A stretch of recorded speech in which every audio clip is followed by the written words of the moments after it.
코로나19 시기에 또 추운 날씨도 추워지고 힘든 시기입니다. 여러모로 다 힘든 시기고 살 길 경제도 상황이 좀 안 좋고 그런 상황에서 계속 코로나 때문에 외부 활동도 어려워지는 또 이제 연말을 맞이해서 결국 정치하는 사람들이 열심히 한다고 하고 있지만 아직도 우리 국민들이 바라는 눈높이에는 훨씬 많이 모자라고 있는데요. 마음처럼 진짜 한눈 안 팔고 이제 앞만 보고 전진하고 있으니까요. 조금만 믿고 기다려 주시고 코로나19도 반드시 극복될 것 같습니다. 지금처럼만 서로 거리두기 열심히 하고 개인 방역 열심히 하면 반드시 극복해서 좀 더 행복한 시절 올 수 있을 것 같습니다. 그때까지 서로 파이팅 해주시기 바라겠습니다. 고맙습니다.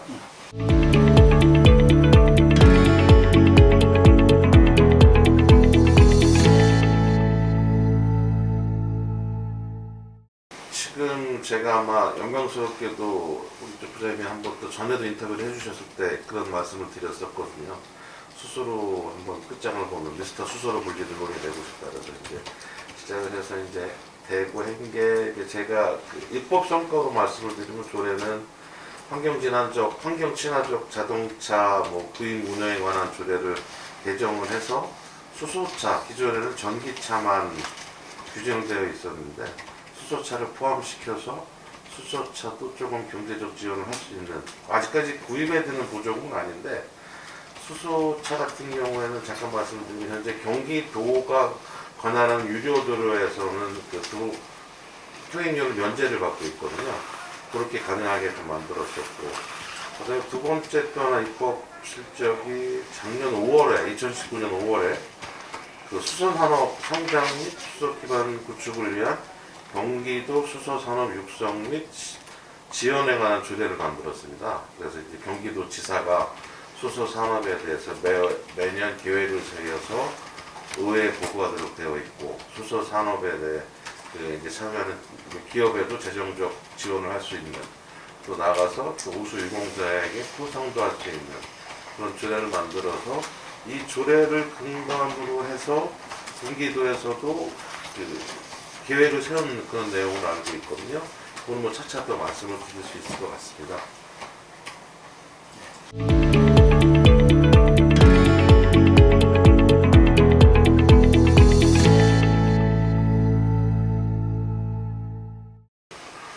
다들 아시겠지만 이 경기도가 1년에 미세먼지 쪽에 쓰는 예산이 약 한 3천억 정도 돼요.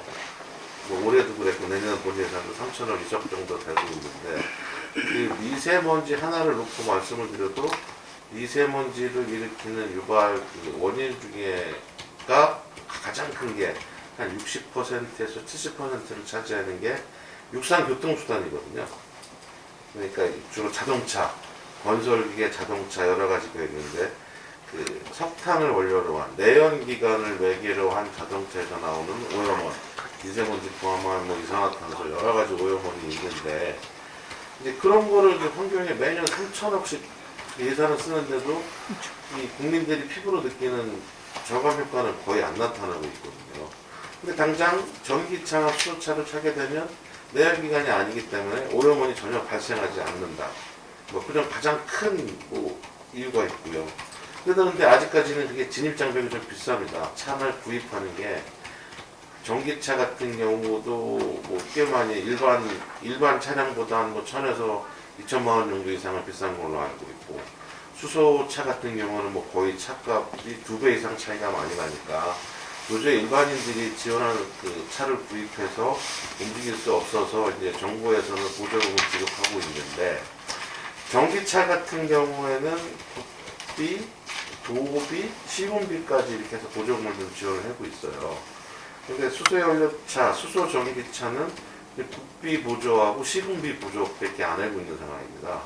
그래서 이제 그 이유를 물어보니 아까도 말씀드린 것처럼 보조금을 직접 지급하는 것보다는 다른 외연 확대를 하기 위한 수소 인프라 구축을 위한 데에서 도에서는 보조금을 지급하고 있다. 그 예가 수소 충선수를 구축하는데 한 30억 정도의 비용이 들어가는데 거기에 국비가 50%가 들어가고 나머지 광역단체에서는 그냥 사업자가 50% 부담하게끔 되어 있는데 경기도는 수소 충전소 구축 비용에서 국비 50%인 10억, 그 다음에 그 도비가 4억 5천만 원을 지원을 해주고 있거든요.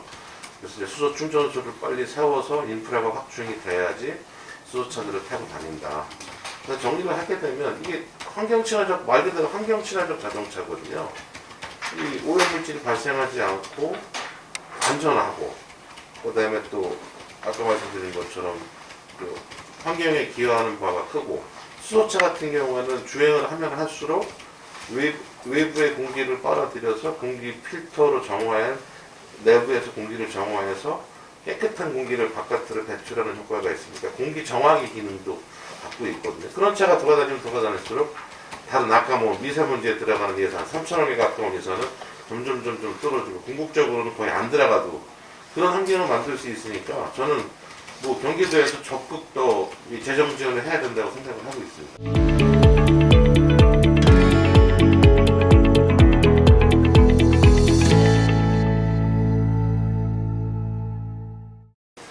저희가 도시환경의 산하기관이 경기주택도시공사 GH인데요. 올해 같은 경우에는 이제 이사회를 보니까 이사회가 한 100여 차례 사업을 승인을 했는데 이 그냥 통과된 내용으로만 보면은 100% 그냥 의결된 거거든요. 일부 조건부만 돼갖고 의결이 됐고 나머지는 그냥 원하는 게. 근데 그렇게 이사회 구성까지 좀 찾아봤더니 이사회 구성이 뭐 아무래도 좀 이렇게 좀 편향을 좀 띄고 있더라고요. 그래서 그러던 와중에 조금 이게 좀 뭐 서면으로 막 의사회 한 것도 있고 그래서 좀 수상을 쳐봐서 그 서명부를 좀 보자 그랬더니 이제 서명이 서로 다르게 한 분이 내가 이제 그런 문제가 돼서 나중에 확인은 이제 뭐 본인 서명이 맞다는 확인서를 받아서 정리가 되긴 됐는데 그것도 그렇게 돼서는 안 되거든요. 그렇게 또 뭐 1년 예산이 좀 조 단위가 넘어가는 사업비가 조 단위가 넘어가는 그런 공기관에서 이사회 그 서명부 관리를 전혀 안 하고 있다는 거는 말도 안 되는 거고 그런 식으로 좀 지적을 한 거고요. 그러다 보니까 지금 이 지혜공사가 따지면 이게 지방 공사다 보니까 예산하고 그 의사결정기구에 의회에 저희 견제를 받고 있지 않아요. 완전 그냥 그 예산도 자체 예산 수입을 해서 저희가 별도로 출연금을 출연하지 않는 이상은 기존에 가지고 있는 자기네 예산을 갖다가 자기네 그 자본금 갖다가 사업을 하고 막 그러다 보니까 통째가 안 되고 있는 모습 좀 보이는 것 같아서 그래서 좀 내용을 살펴보니까 경기도시공사의 이사의 구성이 이제 지사가 임명하는 사람 뭐 이렇게 학계 뭐 아니면 업계 전문가 들어갈 수 있는데 이번에 개정안을 좀 발의했어요. 이번 행정사무감사를 계기로 아마 한 것 같아요. 행정사무감사 전에 사실 준비를 했는데 행정사무감사 때 촉발이 됐죠. 도저히 이사회가 이렇게 구성되면 안 된다. 그래서 이사회 구성에 대한 개정안을 좀 냈습니다. 예산하고. 그래서 이사를 경기도 의원 중에 한 명 들어갈 수 있게끔 했는데 그거는 이제 의원 겸직 규정이 있어서 아마 경기도 의회가 추천하는 1인으로 좀 제가 수정안을 좀 내야 될 것 같고 그거는 그다음에 이제 예산도 현재까지는 예산을 수립하는 과정에서 의회에 전혀 보고할 의무가 없어요. 그냥 지사에게만 보고하고 만다 이렇게 되어 있는 거를 경기도 의회에도 예산을 좀 보고해서 좀 더 공정성을 좀 세우고 싶어서 그렇게 되고 있는데 뭐 이거는 이제 비단 GH뿐만 문제가 아니라 산하단체가 조금 좀 제가 봤을 때는 개인적인 생각이지만 방만한 운영을 좀 하고 있는 것 같더라고요. 그래서 좀 더 적극적인 통제가 필요하지 않을까. 이게 다 경기도민들의 소중한 세금으로 다 기반이라는 건데니까 그런 차원에서 좀 더 열심히 살펴보도록 하겠습니다.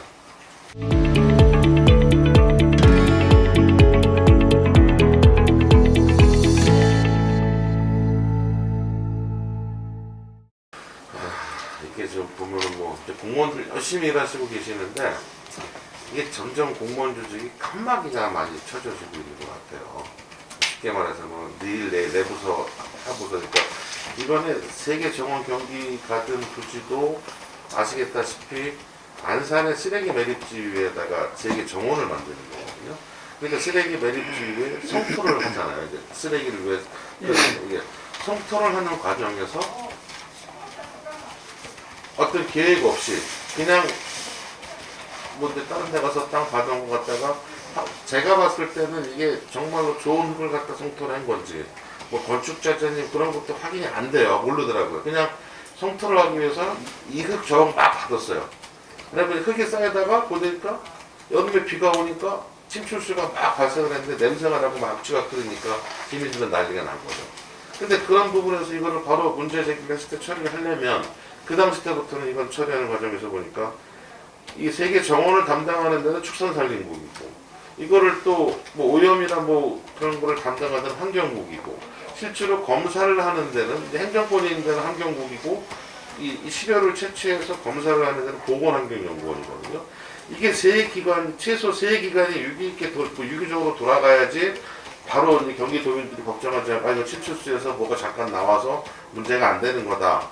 그런 답변을 줘왔으면 바로 이해가 될 텐데 현장에 나가서는 이거 우리가 빨리 조사하겠다 그렇게 했는데 내부적으로는 비가 많이 와서 침출수가 흐를 수 있다고 그런 결론을 내버려서 덮어버렸어요. 그러다 보니까 이게 근데 그렇게 모르고 있다가 제가 행감에서도 지적했던 것처럼 지금 당장 이러다가 나중에 세계 정원을 조성해서 멋지게 갖고 왔는데 계속 침출수 흐르고 냄새 나버리면은 이게 좀 한 6, 700억 들어가는 그 사업인데 완전히 그게 그냥 무용지물이 되는 거 아닙니까? 그래서 이게 공무원들 힘들겠지만 좀 더 적극성을 띠고 지사들 계속 적극 행정하라고 얘기하는 거니까 이번 일을 또 적극 행정을 좀 펼쳐줬으면 발생하지 않았을까. 힘들지만 환경 문제는 이제 또 현장에서 많이 일어나니까 직접 뭐 이렇게 발생 현장 가서 보면 이게 침출수인지 오수인지 우수인지 다 보면 아는데 가보지도 않고 뭐 이번 같은 경우는 가서 조사한다면서 그런 문제가 벌어졌지만 좀 더 적극적인 행정을 피하면 이런 문제가 좀 덜해지지 않을까 그런 생각 가지고 있습니다.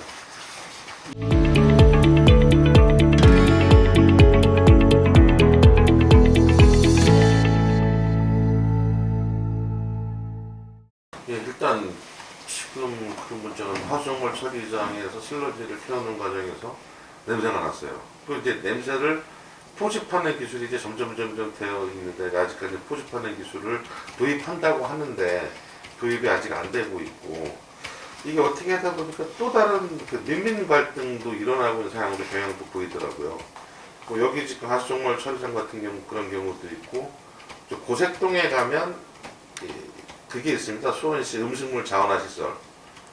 근데 음식물 자원화 시설을 하는 과정에서 보니까 옛날에 수원시 경계에다가 그런 팩트리 시설을 만들어 놓은 건데 지금은 이제 도시가 발달하고 화성시가 발달하니까 그 수원 고색동 경계하고 그 공담 쪽하고 화성시랑 같이 제 지역구는 아니지만 화성시하고 우리 화성시하고 이제 맞닿아 있는데 거기서 음식물을 자원화 시설을 하면 돌리면 악취가 다 화성시로 가는 거예요. 그렇죠.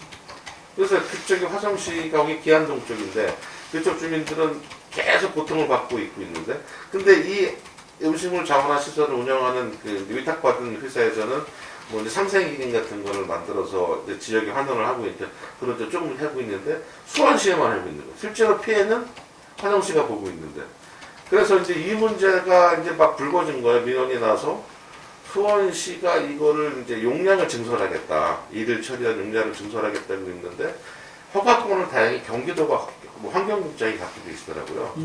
그래서 이거를 이제 화성시에서 민원이 저한테 들어오고 뭐 난리 이제 좀 그런 거 보고 찾아보니까 환경국장하고 입회하고 수원시, 화성시 해갖고 몇 번의 현장 포집도 나갔어요. 적극적으로 나가서 그건 그 냄새의 정도를 포집해서 보건환경연구원에 의뢰해서 분석도 해봤고 그걸 수차례에 걸쳐서 계속적으로 냄새가 나니까 수원시가 인정해서 기존의 위생처, 그러니까 음식물 자원화 시설에서 발생하는 악취를 해결하고 용량을 증설하겠다. 뭐 그런 식으로 해서 하나가 해결된 그런 문제가 있는데요. 이번에 하수 슬러지 문제도 수원하고 화성하고 같이 좀 연동을 해서 수원시에서는 뭐 그 악취 저감 기술 진단 통해 갖고 그런 용역 악취 저감 기술 진단을 통해서 악취가 지금 얼마나 정확히 발생하고 있는지를 21년 3월 내년도까지를 추진하고 있고요. 그 화성시에서는 이제 그 하수 처리장 내에 무인 악취 자동 포집 장치 사람이 없어도 악취가 났을 때 그걸 포집해서 묶어놓으면 되잖아요. 이게 지하로 해서 요새는 태우는 기술을 이제 연기를 밑으로 빨아들여 갖고 밑에서 태워서 한번 정화된 것만 다시 바깥으로 그런 기술이 있는데 그거를 좀 도입할 예정이라고 제가 좀 이번에 또 하는 과정에서 확인을 했습니다. 그런 식으로 서로 이제 이런 그 환경 문제에 관련해서 이게 뭐 대표적인 기피 시설, 혐오 시설이니까 이런 거는 해당 소재지뿐만 아니라 인근 시군이 서로 같이 그 협동해서 풀어나가는 게 제일 좋은 방법일 것 같은 그런 생각을 갖고 있습니다.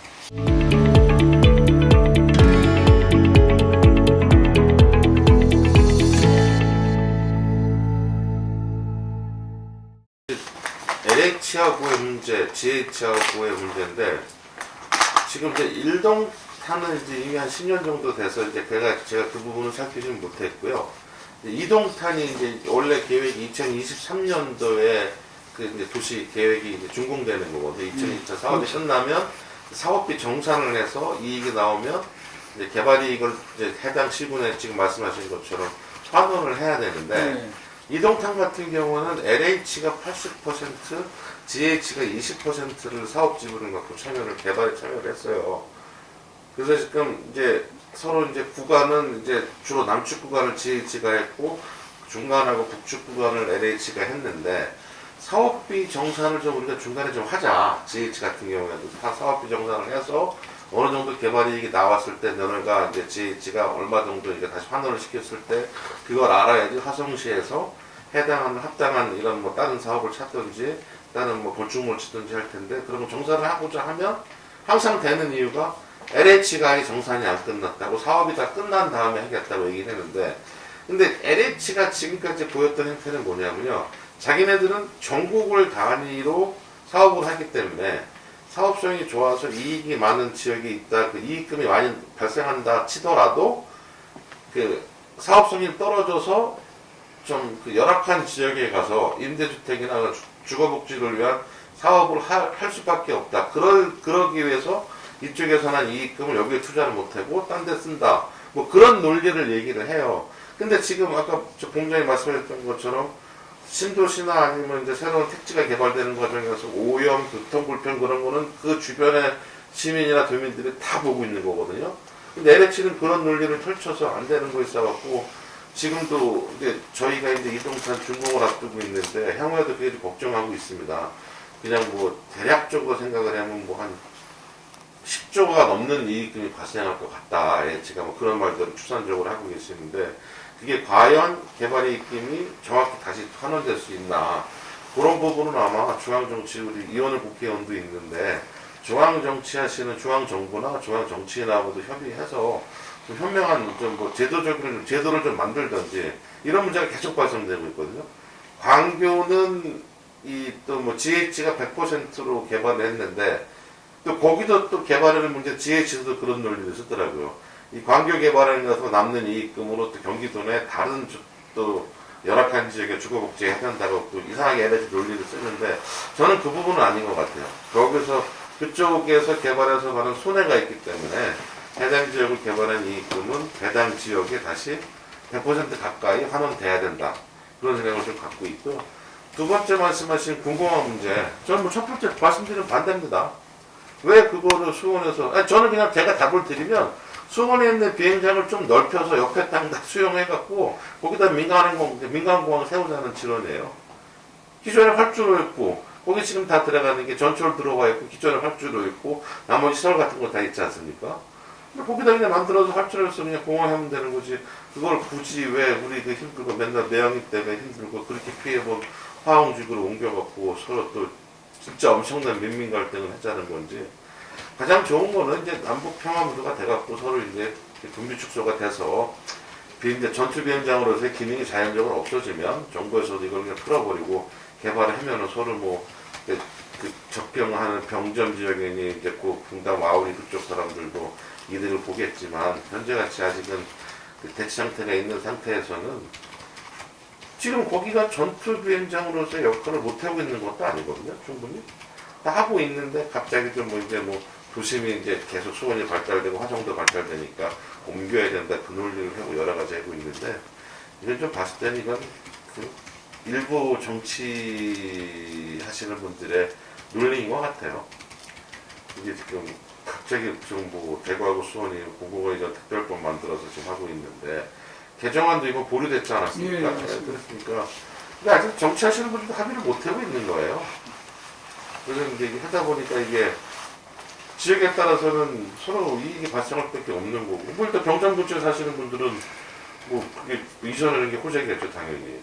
근데 화웅이나 매양리 그쪽에 저쪽에 있던 사람들은 또 그게 큰 화약고가 오고 또 비행기가 계속 내려가다 뭐 거기다 불편을 또 어떻게 감당할 것이며.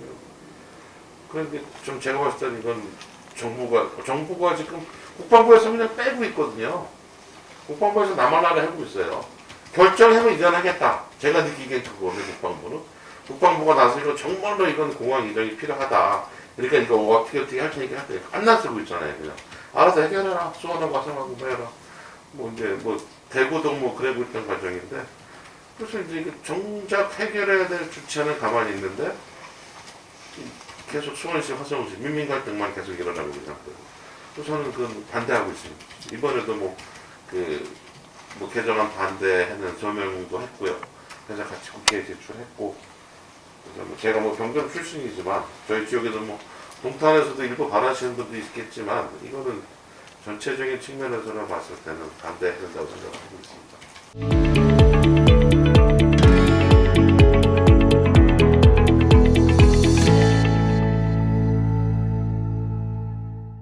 저도 생각은 이렇게 말씀하신 것처럼 토양 오염, 수질 오염, 공기 뭐 다 틀리고 또 뭐 우수, 오수, 하수 뭐 어떻게 또 주택, 건축물, 뭐 집합 건물 다 틀리다 보니까 인허가 과정도 복잡하고 문제가 생기면 저 같은 경우에도 그냥 가서 시청에 나오서 신고하면 처리가 될 줄 알았는데 무슨 부서 찾아가고 막 복잡하거든요. 근데 지금 저도 좋은 말씀인데 조례로서 이제 그런 거를 이제 뭐 원스톱으로 처리할 수 있든지 뭐 그런 이제 통합할 수 있는 그런 시스템을 한번 제가 적극적으로 검토해 보고요. 말씀을 좀 드리겠습니다. 좋은 건의해 주셨거든요.